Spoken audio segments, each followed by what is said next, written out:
And we are live. Mm-hmm. So, welcome to episode 301 Can of you An say that American again, Werewolf. please? 301. That's a 3, and then take 3 away. That leaves you with 0, and then you add one more. If this was a number That's line, right. so it would be 301. 301 Bingo. of An American Werewolf. I am Michael Martin, the American Werewolf. I'm still an artist with a Thompson. And in the house tonight, we've got John K. Alvarez, who's giving you the hi-hat. So if you're reading this, he's doing it to you. That's exactly it. Wow. The perk of seeing this for the first time, the perk of setting up this movie, this format for the show with directors now is that I'm having this opportunity to go back and pull movies that I wouldn't normally have thought to pull. First time viewing, I'm talking about Joel and Ethan Coen's Miller's Crossing. If you're ready to go, shall we get it going? Let us go. Boogie woogie.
So, Miller's Crossing is a 1990 neo-noir gangster film written, directed, and produced by Joel and Ethan Coen and starring Gabriel Byrne, Marcia Gay Harden, Jon Turturro, Jon Polito, J.E. Freeman, and Albert Finney. And we should mention Steve Buscemi as well. The plot concerned a power struggle between two rival gangs and how the protagonist, Tom Reagan, played by Byrne, plays both sides against each other. In 2005, Time chose Miller's Crossing as one of the 100 greatest films made since the inception of the periodical. Time critic Richard Corliss called it, quote, a noir with a touch so light the film seems to float on the breeze like the frisbee of a fedora sailing through the forest. Again, this is my first time viewing this. I got very lucky. I won an Amazon gift card with some trivia one time and decided to just go out and purchase a copy for the purposes of viewing for the channel. Sat down and watched it yesterday, and I was just stunned by how good it was, by how beautiful it was, and absolutely right, how light, and yet at the same time, how light it seemed to flow, and yet how dense the story was. I think, when we started covering the Coen brothers, I said that because I always prefer the things that are a bit more serious, 99 out of 100 times. No Country for Old Men was my favorite Coen Brothers film, but I think I may have to move that into the number 2 slot now behind this. This is currently not streaming anywhere that I'm aware of. So, you may be running on memories from seeing it, or you may have had an opportunity to screen it on your own somewhere else. But let's get your initial thoughts on the film. The first time I saw this film was in 1990. Okay. And it was funny because it was on, I believe, HBO of all things, and I was doing a tour with a bunch of actors. Okay. And one of the most fun and sometimes most annoying way to watch a movie is with a bunch of actors. But this was the first time I heard this term because I didn't know anything about Miller's Crossing, and I said, "Oh, what's it about?" And they said, "It's a Coen Brothers film." And it was the first time that somebody called a movie a Coen Brothers film. Okay. And I ran right in and sat down. And it's one of the movies, like when I tell students, when I teach them, I said, if you watch it and you're disturbed by it, watch it a second time. Yeah. And I said, if you watch it and you love it, watch it a second time, because you're going to find more. I think I've seen this movie since it's come out close to about 10 or 11 times straight through. Sure. Including watching it today. Okay. I caught it on Amazon. Okay. For $1. They're just giving it away. They're giving it away. And I turned around and said, and I didn't want to go on my memory. That's why I picked up the clips. And I'm like, my God, it's now for me almost 40 years, and I'm still finding stuff that's in this movie. This was really a fantastic film. Yeah, it really is something. Hold on, let me see something real quick. I just want to check something. Okay. It's got elements of. I almost felt a little Yojimbo, where of course Mifune was trying to play both sides of the gang. Yeah, but it's not that. It's something else entirely. Gabriel, I hate to do this, but I'm going to do it. I couldn't believe how young everybody was. Oh my God, yeah. I couldn't believe how young Albert everybody. Finney, who wasn't that young. Yeah, Albert Finney just looked great. Gabriel Byrne, he looked like he just got out of high school or college or something like that. Same with Marcia Gay Harden. Marcia Gay Harden, I thought she is an actress who has never gotten her due.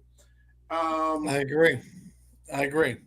She should have been a leading lady in Hollywood. And I remember her in Mystic River. And, of course, I remember her in The Mist and probably other things where, she just never got her credit, but just great.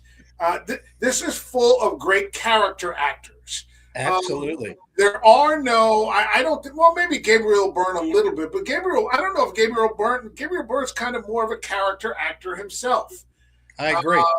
Albert Finney. John Turturro is just perfect in this. And he slides into perfection. You or I would slip on an old sweatshirt, man. Yeah. He was. You can tell the Coen brothers like using a lot of the people. Yeah, over and over and over again. Yeah, they have their people. I mean, even in the movie, and not to jump too far ahead of it, but the actress playing the secretary for the mayor is Frances Farmer. Frances McDormand. McDormand, I'm sorry. Yeah. And I mean, I know she was married to one of the Coen, but she was in their first movie and has been in almost all their films. They like working with people, and it seems that people like working with them. Yes. I mean, especially for something like this, it really was a joy, because at one point in time, and especially today, when I was going over some of the scenes, I'm going, my God, this is like watching a bunch of friends, or watching people, because you knew them all in one form or another. And it was even funny. as horrific as a mob film can be, there were moments in it I still busted out laughing. Yeah, You know, yeah. they just tell a really good story. It's got everything, and it's basically the story of, I guess, Prohibition era, like they said, Irish mafia, but also maybe the decline of the Irish mafia as the Italians get ready to take over organized crime. Right. And what Jon Polito plays this Italian mafia don who wants to kill John Turturro because there's a theme of loyalty and like ethics. They use the word Polito uses the word ethics, where even amongst criminals there are certain things you don't do, and John Turturro just doesn't.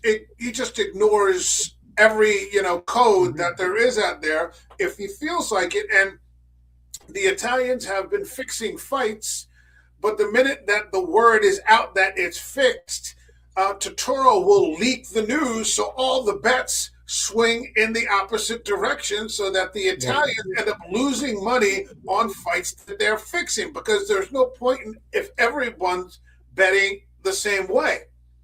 Right. And so they want to kill him. And the problem is that he is under the protection of Albert Finney, who is the Don of the Irish Mafia. And one, he's a little bit older. He's slipping a little bit. Maybe he's getting a little sentimental. He's stubborn though, and he just doesn't want to do it for that reason. But he also doesn't want to do it because he's sleeping with Turturro's sister, played by Marcia Gay Harden, and she's sleeping with him, one, because he's a powerful man, but two, because it's also offering protection to her brother. And so his right-hand man is played by Gabriel Byrne, who is trying to implore him not to die on this hill. This is not the hill you want to die on. Sure, we're not afraid to fight. If we have to fight, we'll fight. But we don't fight over this idiot. Right. And unfortunately, Albert Finney just won't listen to reason, and things continue to escalate until it finally spirals completely out of control. And when I first saw this scene here, it reminded me a little bit of Coppola's The Godfather, where you meet the funeral director who is imploring Don Corleone to intervene on behalf of what happened to his daughter. Did you pick up any of that? Right. I thought it was weird because the way they shot it, it was kind of the mirror image of The Godfather. Yeah. I mean, no joke intended. If you look at the shot you're showing, he's leaning to the right, and in The Godfather, he's leaning to the left. I mean, it's like they mirrored it on purpose to get everybody into, oh, by the way, this is done all over. Yeah. And it's great because you never really see Gabriel Byrne in it. I mean, you see him mixing the drink. He's out of focus in the back, but he's always in the background, which is his character. Right. Type deal. In this first 5 minutes of the film, you know where the story's going to go. Yeah. They basically lay it right out for you, and you need no more, supposition. They just follow it. I was drawn in instantly. Instantly. Yes. Gabriel Byrne's pouring himself some whiskey. Now, Gabriel Byrne is the top lieutenant to Albert Finney, and trying to give him good, advice, sage advice. Just let them have John Turturro. It's not worth it. Now, on the other hand, Gabriel Byrne is also sleeping with Marcia Gay Harden. But that's a little more leaning. That's leaning a little bit more towards love, wouldn't you say? Right. Within the parameters of what's allowed here, because everyone is so fucking guarded. Right. Because and that's what makes it work. Yeah. Yeah. And, I mean, to Marcia Gay Harden with Albert Finney, it's like what Gabriel Byrne was saying it to him, was calling it. It's her grift. It's a transaction. She knew, but for the two of them, I mean, even when they argued, you could tell they loved each other or cared for each other, or there was something there because it was coming out of pure passion. And Marcia Gay Harden is just, I I just don't think she gets enough credit for being a hottie.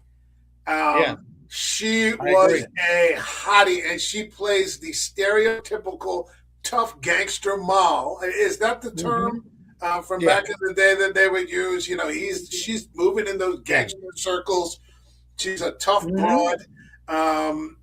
She's not. You don't shake her up for much of anything. Right. She is in it for the grift. Yeah. She's in it for it's trans. Her relationship with Albert Finney is transactional and Hmm. decidedly inconvenient as it applies to her relationship with Gabriel Byrne. Right. So this thing just continues to escalate until Hmm. finally the Italians have had enough and the war happens. Yeah. It Um, breaks out. yeah, and it just breaks out. Um, Hmm. so I was looking up some of the themes here, and it said loyalty and trust. It said in the world of double crosses and Hmm. shifting alliances, loyalty is everything Hmm. until it's Yeah. not. The film dives deep into how fragile trust is amongst gangsters, friends, and Hmm. lovers. It's the glue that holds everything together or tears it apart spectacularly. Then you've got more ethics and morality. Characters obsess over ethics. And you got Johnny Right. Casper, played by Jon Polito. And Jon Polito is also great in this. Yeah. And he's another guy that it's like Yep. Turturro. He doesn't have the matinee idol look, Yep. but he's a great actor. Yep. And unfortunately, he's another guy coming up that just never got his due. It's a lot of character work, and we're greatly appreciative for it. But just in a better world, he'd be a leading man. Turturro would be a leading man, and it just My father used to call them journeyman actors hmm, because every time you see them come on screen, he would set up a little bit. Go, oh, I like this guy, and they do everything. They just go from one job to the next, to the next, to the next, yeah. and they always do a good job, no matter what it is. Hold on a second. We got some comments here. We got Slasher Fred. What's happening, man? And he says, gun Yeah, mall. Yes. one Yes. ball, baby. She's got a little 22 in her purse, and, she's ready to use it. Um, Hmm. and, I mean, what else do we got? We got power, control, and everyone's clawing for the Hmm. top, manipulating, scheming, and Right. backstabbing. It's Yeah. Machiavellian, and Yeah. And it's weird on a strange level. There's also the friendship yeah, between Gabriel Byrne and Albert Finney. yeah, When Albert Finney even tells to him, "Come on, Tom, I don't I don't like thinking." And he goes, "Yeah, I'm thinking you better start." And he smiles. That's not a lieutenant telling that's two friends, yeah, yeah. and that's where I think the loyalty really is for Gabriel Byrne's character Well, I mean, to Albert Finney. He's a friend. I think in that world, in order not to Hmm. get lost in a viper pit, there just must be an enormous amount of compartmentalization, Yeah. like where you can give advice to Albert Finney to kill this guy, to kill Turturro, but Hmm. at the same time, you're sleeping with his woman, Hmm. and you're sleeping with a woman who you're sort of giving, you're giving the nod to kill her brother. Yeah. And yet you have genuine feelings for her. And in Right. any other universe, like this would be absurdist, and it kind of Hmm. is. But Right. the way And he. the way it rolls out is just Mhm. completely natural, and Right. it doesn't feel forced Yeah. or anything like that, and it feels real. The dialogue in this whole movie, the way it flows and everything else, it's not only believable, it's you got to pay attention to it Yeah, because you're seeing the way the character think, especially Gabriel Byrne when he's piecing things together, and it's all that, and it's not rapid fire, it's not screaming, it's no, very normal, but man, because when the dialogue stops and you see the reactions on their faces or whatever, I mean that's even deeper. yeah, That's they really work this in this whole format of you know when what it matters what you say, but then it matters when you're not saying a thing. even more. I love that. Yeah, yeah. I got a theme up here, and it's I asked for some themes on Grok, which is Elon's AI, and it came up with the hat as a symbol of control, and so that fedora Yes. that he's always wearing. Um, and in many of the movie posters, it's just the hat in the middle of the Right. woods. And it says one of the most iconic symbols in cinema. Hats represent control and fate. Tom Reagan is constantly losing his hat and chasing it. When that hat stays on, he's in command. When it blows away, chaos reigns. Right. And he said it's just, it's pure genius. Symbolism ties everything together. Well, even what's his name, the Italian mob guy, saying you're always giving me the high hat. Yeah, you're giving me the high hat. The point about it is that you're keeping me down because you think you're better than me. That the hat's a big symbol. Everybody hats a symbol in it. You can tell who the lieutenants are. They're wearing fedoras. Yeah. You can tell who's in charge. It's kind of like a bowler, or everybody. It's all keyed. All the police are wearing like the official policeman's four-corner hat with the brim. Yeah. I mean, everything. It's very symbolic throughout this whole movie. And everybody is in the cities are completely corrupt. It's like Gotham City and like the Dark Knight or something, or like Batman Begins or something like that. The police are Batman. Yeah, and the police are completely in the pocket of organized crime, even as power shifts between one family to the next. And they're just, there's nothing that anybody can do. Hold on a second. We got Fred here again. He says this movie was the earliest role for Marcia Gay Harden. Yeah. It was hot. He says one of the gangster movies that is so incredible is the 1976 cult classic Bugsy Malone, where it's mostly a spoof because it is mostly a children's movie, or Batman from 1989. Yeah, that's kind of a spoofy gangster movie. Yeah, there are no superheroes, and like the way Burton plays it, it is completely absurd. Although when we saw that movie at the time, like we had never seen anything so dark. Right. I think that's what makes this movie work, is because as dark as other mob movies have been, this movie gets dark. It does without dropping the lights or whatever else. It's just the way, and yet at the same time, it just completely flows. Right. Like here's a question. And I used it once before, but and if you disagree with me, you disagree, of course. But is a better word dense, or is dark the right word? Dense. No, I can see it being dense, because it's not morbid.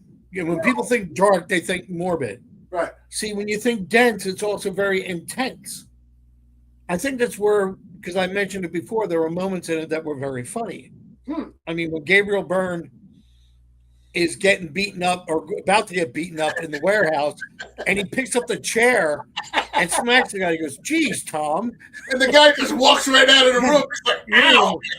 And gets two other guys to come. I busted out that because just the way. Yeah. And then when the cops come in, the one guy goes, "Hey, you want a piece of your friend before the interrogation's done?" I mean, it's just and it wasn't like setting up the jokes.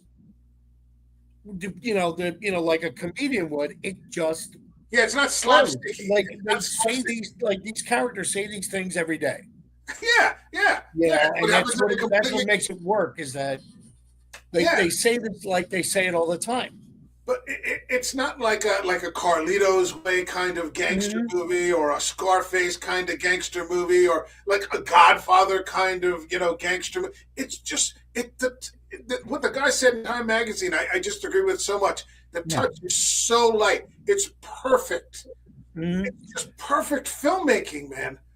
And the Coen brothers at this time were coming into their own.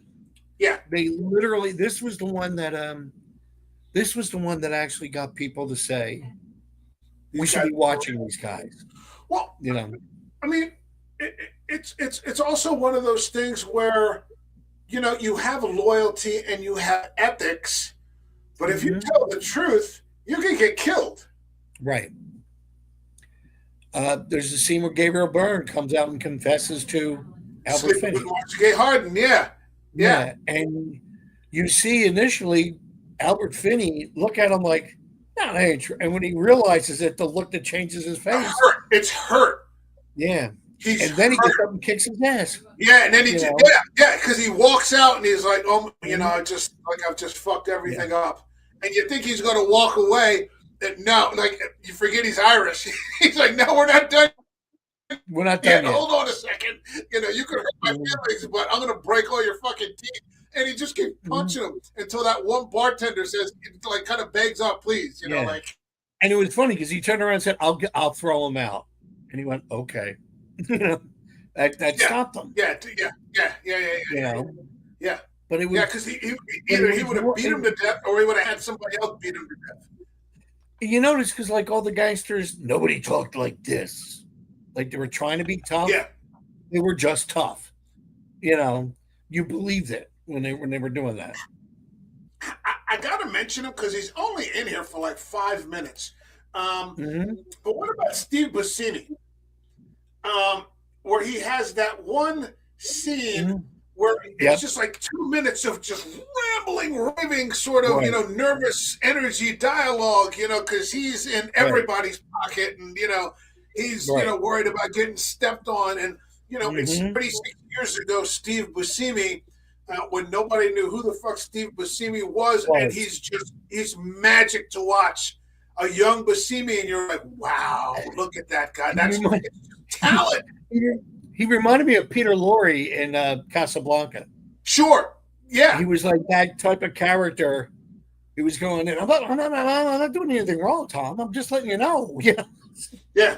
It was great. He was, and it was funny because he's the epitome of the old cliche. There's no small roles, only small actors. He took that like 2-minute monologue, for lack of a better term, and I could watch it again and again and again. Yeah. He was that good at it. This is a Criterion Collection copy. I didn't know that when I bought it. But there's like a 30-minute interview from, I guess, whenever this was released. I don't know when it was released to Criterion. But there's a 30-minute interview between a woman from the Criterion channel and Byrne and Turturro. Really? And yeah, I mean, that was one of the scenes that I think Gabriel Byrne mentioned, were just that 2-minute rambling sort of thing. And he said, Jon Turturro got him the part. I got this Coen Brothers thing, and he's like, who? Like, he goes, I was embarrassed that, I'd never heard of them before. And I guess Turturro had worked with them before or something like that. And yeah, I think he's in Raising Arizona. Okay. Well, and he's just like, we can do this thing, and just landed him this whale. Just, I mean, what a role to say that you've got I've got somebody. I think you should talk to this guy, and you're just like, holy shit. 36 years later. Look at everything that Gabriel Byrne has done and is still doing. For me, if I see Gabriel Byrne, like, I'm at least going to sit down, even if I've seen it before, I'm going to sit down for 5 minutes and watch. Right. To see his work. Yeah. Oh, yeah. Yeah, without question. Except for that Schwarzenegger movie where he played the devil. That was just, Oh, okay. We'll forgive him for that. We'll forgive him for that one. Hold on a second. Let's see. We got Fred here. He says, in the comedy classic, Some Like It Hot, it has many moments. The massacre and the parking structure is a take on the infamous St. Valentine's Day massacre. I've never seen Some Like It Hot, but okay. All right, that works. It's a good film. If you get a chance to catch it. Let's get into it. There he is. Jon Turturro. Is there anything, Turturro sort of reminds me of Johnny Depp in the sense that, before Depp went on to become Captain Jack Sparrow, he was doing these weird indie roles, and he was fantastic. I mean, he went from 21 Jump Street, and then he was doing like Jim Jarmusch films, or doing a weird Polanski film over here, or something with the Hughes brothers over there. From Hell is still one of my favorite. It's not one of his best movies, but I love to watch him in From Hell, where he plays. So did I. Yeah, he plays Inspector Aberline in the Jack the Ripper, but then he went on to become sort of mainstream. Lasted about 10 or 15 years or something like that. And then he went on to become Captain Jack Sparrow, which for a time was the biggest thing in the world, Pirates of the Caribbean. And everybody was in love with pirates. And I'd love to see him come back and do another one before he retires or whatever. But like that, Turturro, I guess it differs in the sense that he really never found a franchise or a big thing to like grab onto. It's just been banger after banger after banger after banger. And you're just like, this guy is just amazing. He's the epitome of an actor. Give him the part and he'll make it work. Yeah. And it really is. He will fit into what he needs to be. Keep going. No, I mean, he was, and sometimes he plays the hero, sometimes he plays the villain. I mean, in this movie, I get so mad at him, but then like the last Coen brother movie we did was, Oh Brother, Where Art Thou? I'm laughing hysterically at him. Yeah. It's he's the actor. If you give him the part, he does it. I think also it's not that the Coen brothers pick character actors, they pick really good character actors to do it, to play their roles. And that's what makes it work. He's one of the few people I know if he was doing Waiting for Godot on stage, I paid him money to go see him. Yeah, I would see him before I saw Stewart and Ian McKellen. Yeah. Yeah, if he was in it. I'm looking here. Hold on a second. 'Cause, I mean, he's just so fucking good. But before we get into his character, I want to get into some of his credits. Yeah. So we're looking here. Hold on a second. I'm going to make this a little bigger. He was in Raging Bull. The Flamingo Kid. I remember that with Matt Dillon. Yep. He was in Miami Vice. Yep. Desperately Seeking Susan. Yep. To Live and Die in L.A. L.A. Fantastic movie. Movie. Hannah and Her Sisters. Gung Ho. He was in Gung Ho, that old Michael Keaton movie. That's right. He was Julian in The Color of Money. Yeah. He was fantastic in that. Opposite Paul Newman. I mean, like the first 5 minutes of the movie are him and Paul Newman. He's at this point in time in his career, if he's not working with the Coen brothers, he's working with Spike Lee. Yeah. I mean, he was in Do the Right Thing. That's what I'm looking at right here. Do the Right Thing. Yeah. I mean, these are the people he was working with. Mo Better Blues. Yep. Men of Respect. He really did fall in well. He had Jungle Fever, Barton Fink. I mean, that's back to back. Grace, yeah. Fearless. Yeah. Oh, he was great in Fearless. Oh, not between you and me, for April, we're going to be covering Peter Weir. There you go. And you're going to slap me because I'm going to tell you something that I haven't said before. I've never seen Dead Poets Society.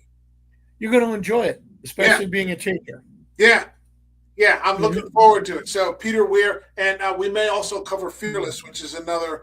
Although that's a rough movie to get through. It's not. The Benicio del Toro is going to be the kind of guy who,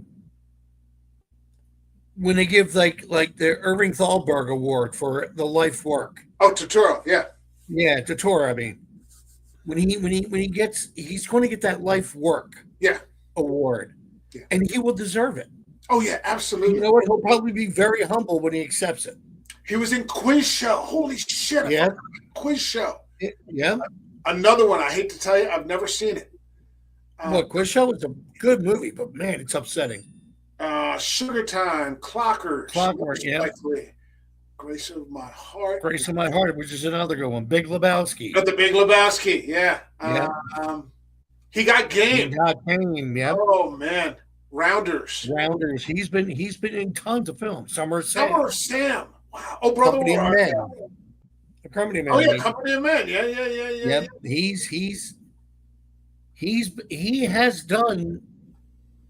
He's the guy who's in every movie, and he's that good because he's a different character in every movie. Mr. Deeds. Mm-hmm.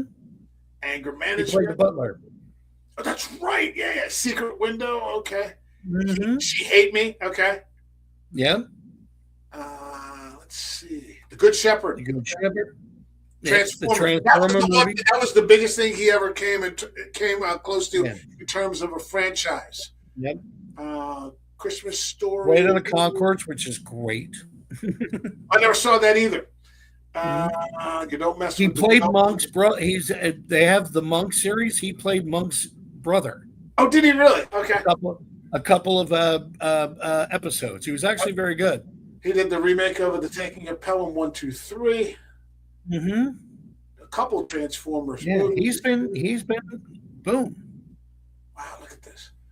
I mean, seriously, it's more of like, what movie hasn't he been in? Yeah. You know?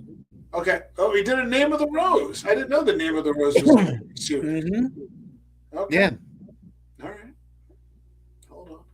He's one of the guys, like I said, he's one of the guys, when you just start following him, you want to keep finding him. He was in Falcone in the Batman. I forgot about that.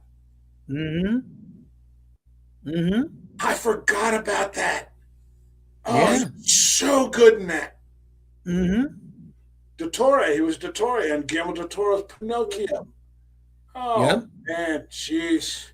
I mean, Yeah, the Coen brothers are not only good at writing and setting up the movies, they're good at picking the people to play the parts. I mean, seriously. This is the height of what storytelling when it comes to film should be. yeah. And he's one of them. You know, he's the guy when he walks on that scene. I mean, again, like I saw this when I was 25, many, many years ago, and I watched it again, like in clips, and I want to punch my laptop. You know? Yeah, he's so despicable. He's so slimy. Yeah, in this role. The way he talks about his sister, like he accuses his sister of like trying to get it on with him. And what's Gabriel Byrne say? Well, she has nothing but nice things to say about you. Yeah. You know, well, whatever. Yeah, and he kind of just blows it off. Yeah, like the woman who's trying to save she's sleeping with this old man to save his life. She's getting something out of it too. Don't misunderstand me. Right. He just he has no code, no ethics, no loyalty to anyone but himself. Yeah. And she would save him and he would kill her. Yeah. Yeah, absolutely. He reminds me of Paul Reiser's character in Aliens. Yeah. He reminds me of that kind of character. He's that kind of slime ball. Exactly. But when they finally get a hold of him, and he goes out into the woods and he's crying and he's begging. And it's magnificent to watch. Look into your heart, look into your heart. And it rips your heart out, man. He doesn't want to die, you don't want, I don't know if I didn't want him to die, not because I liked his character, but because he's so interwoven with everybody else. Right. I didn't want Gabriel Byrne to kill him because I didn't want Gabriel Byrne to be a murderer. And then I didn't want him to die because I didn't want Marcia Gay Harden to lose her brother. But at the same time, he's a completely despicable character. Mm-hmm. Just, you would spit on him, and he probably wouldn't even, bother him. But he's fantastic in this. A good example is that when Gabriel Byrne is going through the guy's wallet without not giving too much away, and he's just talking, and he takes out the money. He goes, I should get 60% or maybe a little more because and he puts it in his phone. Oh, go ahead, you keep it. He's that constant on the scam. Yeah. And just one of those guys that dances between the raindrops, Yeah. And the funny thing is that maybe Albert Finney, but none of these guys are muscle. Yeah. So they're not tough guys. They're more like the thinkers and the greasy guys, and but the schemers. Yeah, they're the schemers. Yeah. Hold on a second. We got let's see. The entire film sprang from one killer image, a man in a hat running through the woods. The Coens built the story around that surreal, brilliant visual of gangsters in a forest, something you never see, which I actually did see one more time with The Sopranos when they killed Drea Di Matteo. Yeah. Stevie Van Zandt takes her out into the middle of the woods. Right. You know? And kills her like a dog. Yeah, and it became one of cinema's most memorable shots. They hit writer's block on the script, so they took a quick 3-week break and wrote Barton Fink, a movie literally about writer's block. Right. The Barton Arms apartment in Miller's Crossing is a sneaky nod to it. The Coens passed on directing Batman, so they were supposed to direct Tim Burton's Batman to make this instead, which I think is the right move. Yeah, I think so too. I think it's absolutely the right move. This is the movie that established them, that everybody said you should pay attention. It really is. Yeah, it would have been too easy to ignore them with a Batman movie. Yeah. You know, because it's a Batman movie. Yeah, you know? Yeah. They would have chalked it up as they made a kids movie. You know, yeah, okay, fine, but it's not that. The famous Danny Boy shootout scene with Albert Finney was meticulously timed to Frank Patterson singing, who is Ireland's golden tenor. The Coens directed the performance to sing perfectly with the on-screen action, pure magic. And in that moment, because I really did like Albert Finney's character. Right. So did I liked him. He was a gangster. He could be rough. And maybe he was getting a little old, you know, a little long to be in charge because things are starting to get a little, you know how it is from like one. It's like No Country for Old Men. Well, yeah, it's that. But you remember, like at the end, Tommy Lee Jones says, you know, I just kind of feel outmatched. You know, like he's reached the end of what he understands. You know, and you get the feeling that it's the same kind of character as Albert Finney's character, and so they send those guys to kill him. Right. But he ain't dead yet. He ain't dead yet. He ain't dead yet. And he senses, I can't remember if he smells smoke or whatever it was, but he hears them. Isn't that he hears a creak of a step, and it just doesn't sound right. And this is the guy who survived his whole damn life. And then puts it in his pocket. He stomps it and puts it in his pocket and then shoots out the guy's knee and then his head. Oh, yeah. Yeah. I'm going, my God. Yeah, he's got a revolver. He's got like a big 357 or something. Yeah. And then he picks up that Tommy gun and he just goes to fucking work. Yeah. And it's amazing. Yeah. It's a beautiful, beautiful scene. And Albert Finney is no action star, but in that moment, he's the guy.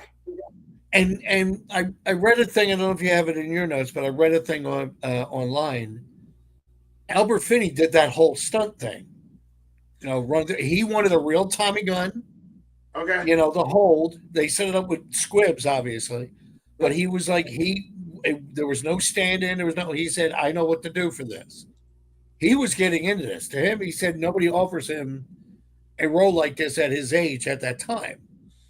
And he was just like, he was eating the scenery, man. Oh, yeah. He was so good in this movie. He's Albert Finney, man. I mean, it's just, you know, it's never, I mean, even to have seen him when we got to Skyfall, with the Bond movie, I mean, he was just fantastic in that. Yeah. So when this came, Finney was only 54 when this came out.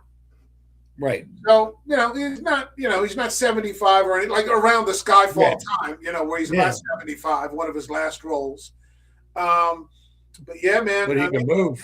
He looked like a tough Irish fucking gangster, man. He was like, tried to fucking kill me. I'm going to, your ass. And he was the old dog. Yeah.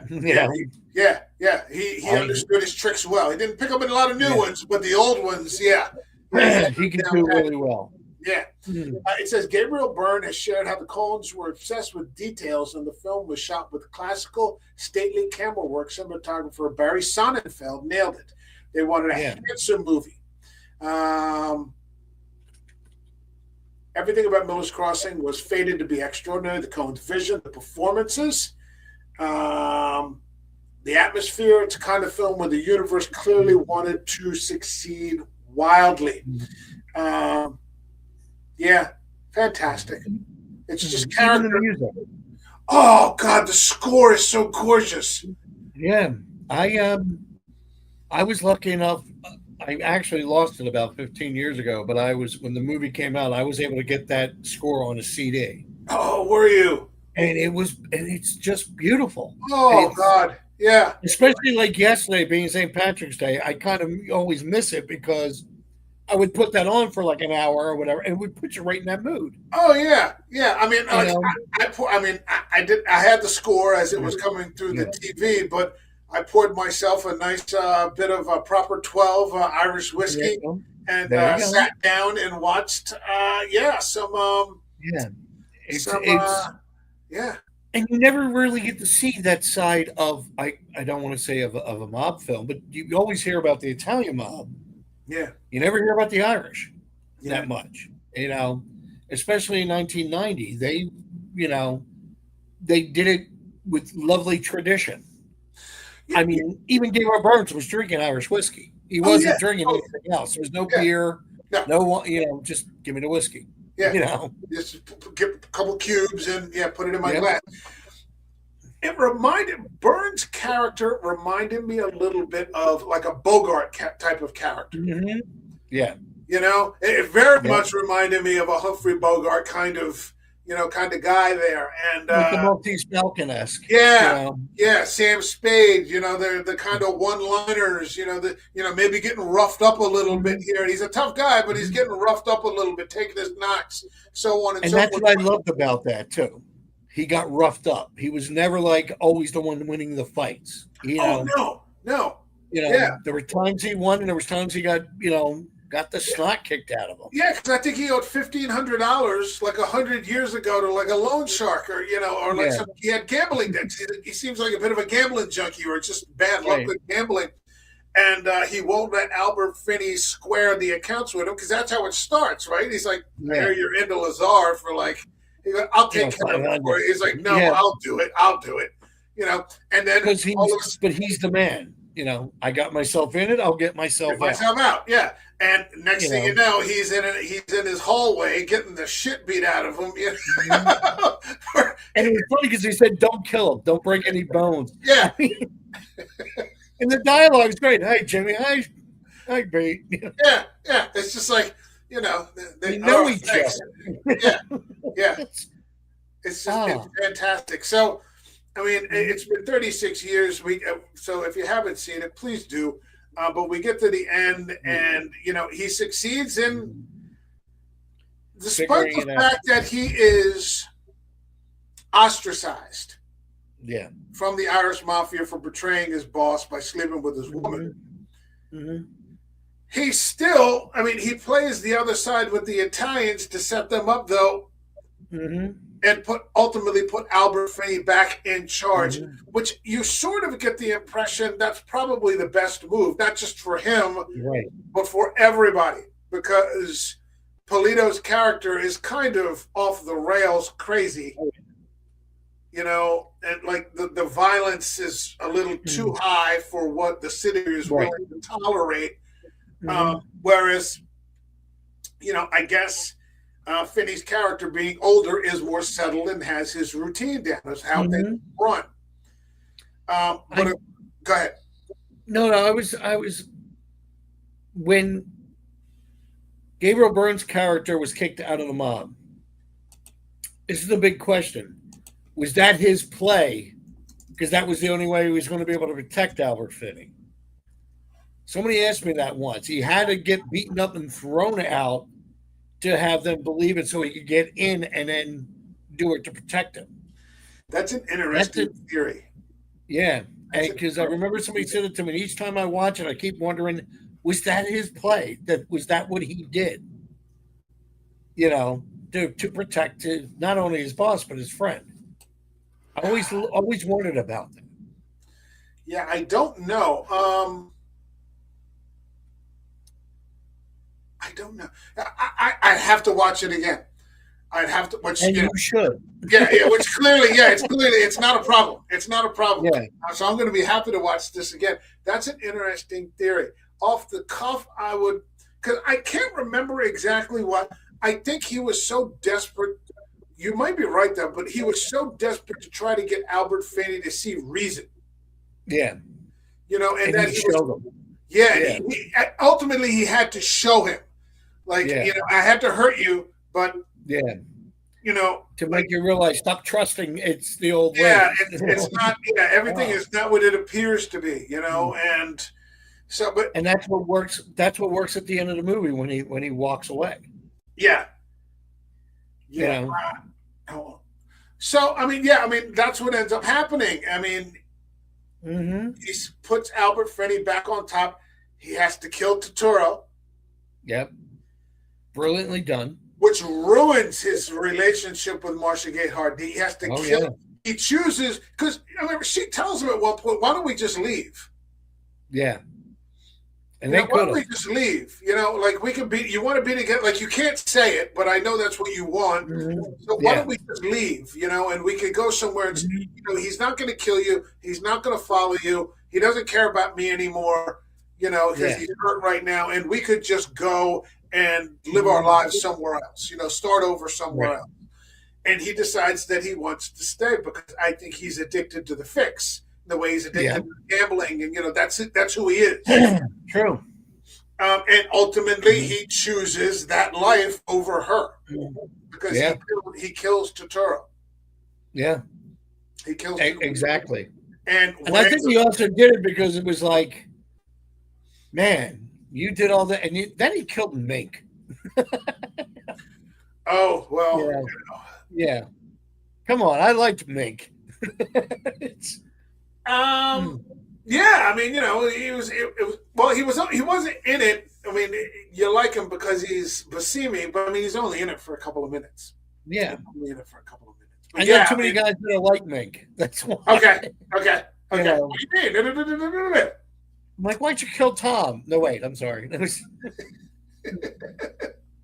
Hold on. But it was, but yeah, and the conversation between Albert Finney and Gabriel Byrne at the end, to this day, still kills me.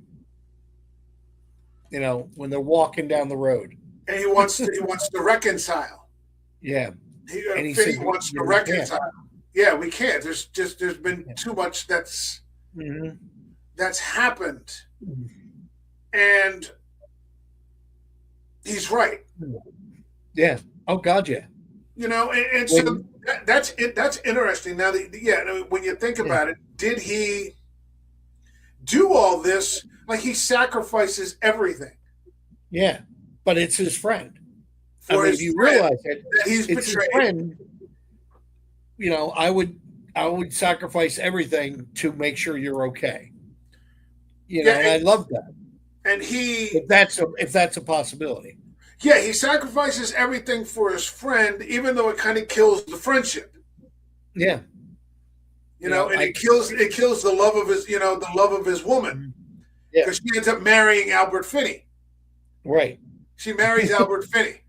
And so, like, Finney is just, I guess, hey, I got a young chick and I'm not really that deep into the emotions, he's not some, whatever. So he's like, I can live with it, and I'll spend my last couple of years being, with this hot wife. And, I'll get past it, somehow I'll overlook it. But Byrne ends up sacrificing everything. He loses everything. And it's a great shot at the very end because he puts on that hat and he pulls the brim down like he always does. As Finney's and then the camera comes under and you see his face. Yeah. And you see him just watching his friend walk away. Yeah. And it's that scene also has one of my funniest moments when he's telling him, "Oh yeah, Vern and I are getting married." He goes, "She's taking the car." No, she's taking. I guess we're walking. Yes, we are. But that's two old friends looking at each other. I guess we are. Yeah. We're walking. All right, no problem. No problem. But it really is. It's a heartbreaker of an ending. And yet it's not. Like, maybe I'll have to watch it a second time, because like it just feels so light. Right. Like there's depth and there's emotion and everything in there, but it doesn't drag you down. It doesn't lift you all the way up. It's just this steady breeze. Mm-hmm. It's not melodrama.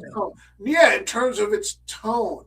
Anything like that. It's very realistic. The way they presented it. It's better than this, but and I keep referencing this scene. It reminds me of that scene in Meet Orson Welles, where Claire Danes exits stage right. She just walks out of that alley into the street, just goes right, just walks off into, whatever, into into the future.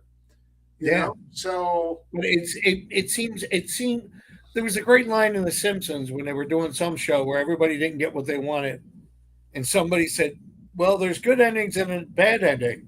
What's this?" And Marge goes, "It's an ending." Because it's just life. And that's what it kind of was to me. Even though these characters were people you wouldn't normally hang out with, you could easily relate to all of them. Yeah. Yeah, they were completely relatable. Completely. Yeah. And that's what even the police chief, and even the one chief, when Gabriel Byrne walks out and when they're attacking the one place, "You want a drink?" "No, man, I'm on duty." Yeah. But it was just a conversation that they had. Yeah. It was normal. It just seemed so natural of performing. They've been in the life for so long, they all know each other. Yeah. It's gotten to the point like, "How you doing? Okay, we doing this scene? Okay, here we go." Okay. Absolutely. All right, we're coming up on an hour. Is there anything about this film that we have not discussed that you would like to get into? Can we give just one shout out, because I didn't even notice it until when I saw some of the clips. Okay. When they attacked the Irish Gentleman Club, the cops are now working for it. Yeah. And the guy in the white jacket, the cop who was shooting, did you realize that's Sam Raimi? No, I didn't. I watched it in the credits, and I'm like, that looks like it's Sam Raimi. He did a guest shot. Okay. He gets shot up in the Coen Brothers movie. Okay. I love that. I love that they did something. They threw something through the window, like an explosive. Like gasoline, like a kerosene thing. Well, kerosene, and like this huge explosion happens, but these guys, these fucking Irishmen, they won't run out. Right. And so you think they're all dead. I'm like, holy shit, they just nuked the whole building. I'm like, and then they just start firing. 20 seconds later, those guys open fire. All those cops. He's like, wow. Like, holy shit, yeah. It was, I mean, to make sure for anybody who's watching this, it is a violent movie at times. Yeah. Yeah, it's not graphic, but it's a violent movie. It's a violent, they don't sugarcoat the fact that it's the mob. Yeah. Yeah. No, they don't. No, they don't at all. Yeah. All right. Let's get to the part in the stream where we rate the film. This channel has a rating system that goes from 0 to 5 up by halves. So 0 to 0.5, 1, 1.5, all the way to 5. So 0, for example, would be I'd rather eat a bowl of moldy strawberries than watch this movie again, all the way to 5, which is this is the journey, this is the destination. This is why I watch films in the first place. I think I know where we're going here, but John K. Alvarez, I have to ask, what would you give the Coen Brothers Miller's Crossing? When I've watched a movie almost for 36 years and I'm still finding something new, I'm giving it a 5. Yeah. I mean, it really was, and I've never gotten bored watching it yet. I don't watch it every year, but when I do, yeah. Yeah, it's a great St. Patrick's Day movie. Yeah, it's a great St. Patrick's Day movie. It didn't even occur to me yesterday. I was watching it on St. Patrick's Day, but maybe that's part of the charm. Could be. And it just happens organically. For me, I got to go with the 5. And you know something? This is maybe the first time I felt the urge to say this. If I could go higher than 5, I would. Yeah. If I could go to 7, I wouldn't have a problem with it. It's your show, Michael. Well, no, I mean, I keep it within, but I say that to add some context. In that, I mean, we've given more than our fair share, especially since we moved away from horror and moved into this, setup. We've given out more than a few fives. Yeah. And they were all deserving. It wasn't all like we're just giving them out for, I mean. But here, I just feel like we're at another level. Yeah. I feel like we're at another level here with this film. And it's just fantastic. Absolutely. This is one of the reasons why you go to the movies. Yeah. This is one of the reasons why you watch it. This is storytelling. Yeah. And done well. This is cinema. Mm-hmm. Yep. All right. John, plug something. I think I got something here for you. Yeah, I think that should be it. Perfect. I spoke about this, I believe it was 2 weeks ago, or a week ago.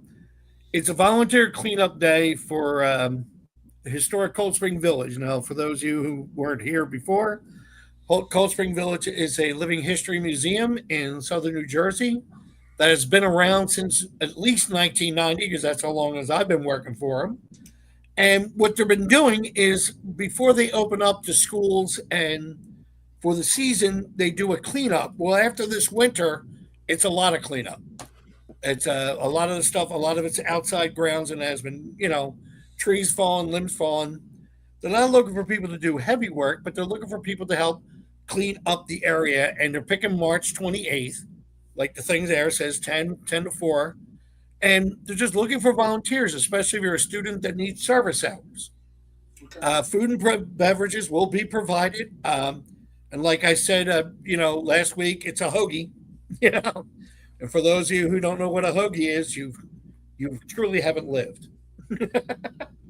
But it's a good group of people I like working for.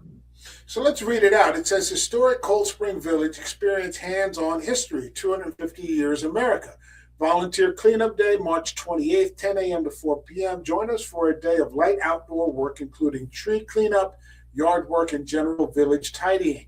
We are looking for volunteers, including students who need service hours, like John just said. Food and beverages will be provided for all volunteers. Stop by anytime between 10 a.m. and 4 p.m.